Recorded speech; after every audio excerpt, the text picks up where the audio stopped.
Welcome back, Straight Talkers. One of the biggest frustrations as a parent is trying to get your strong-willed toddler to listen.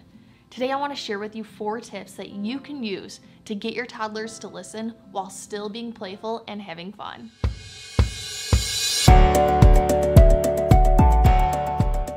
We all want to get our toddlers to cooperate so that we can go about our days more smoothly. We've all been that parent who has had the embarrassing experience of their toddler going full-out Hulk mode while out in public. And when it comes down to it, getting toddlers to listen, it's hard work. So what do? We give demands, we make threats, and we resort to lecturing our children when things don't go the way we want them to. So this may come as a surprise to you, but it often takes less energy and time for parents to use play to get their little ones to listen than it does to rely on direct orders alone. Play invites cooperation and fun, while demands lead to resistance and refusal. One of my favorite books to recommend to families with little ones is How to Talk So Little Kids Will Listen by Joanna Faber and Julie King. And today I'm going to talk about 4 strategies from this book that I frequently use with my little guy that helps prevent toddler tantrums and encourages cooperation. So tip number 1 for getting toddlers to listen is to pretend that everyday items can talk. Examples include hungry toy bins demanding to be fed blocks during cleanup time, or having lonely shoes beg for a foot to keep them company when trying to put on shoes, or having sippy cups frantically ask to be put in the sink with their friends when clearing the dinner table.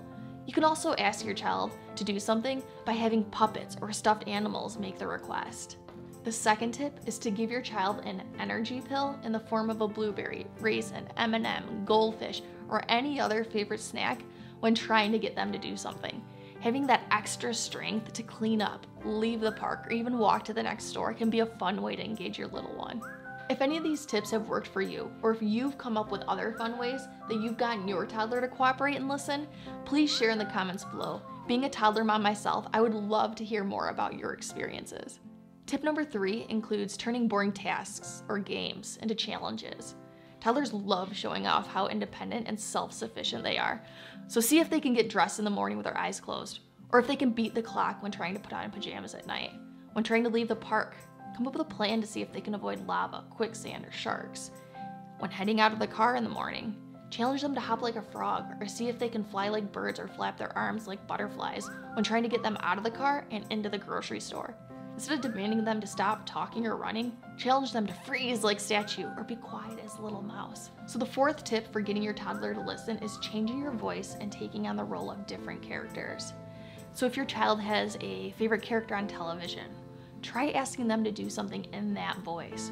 Or try talking to them like a robot or sports announcers. Some parents will even sing to their kids with a country twang or put together a little rap song. One of my favorite characters to pretend to be is Silly Mommy, and seeing if pants go over my son's head or if socks go on his hands while getting him dressed in the morning. Give your child the chance to tell you which character they'd like you to be. As mentioned earlier, these tips were put together from the book How to Talk So Little Kids Will Listen by Joanna Faber and Julie King. If you'd like to get a copy, I've included the link below. Head on over to the next video so that you can learn new ways that you can help your child live their best life.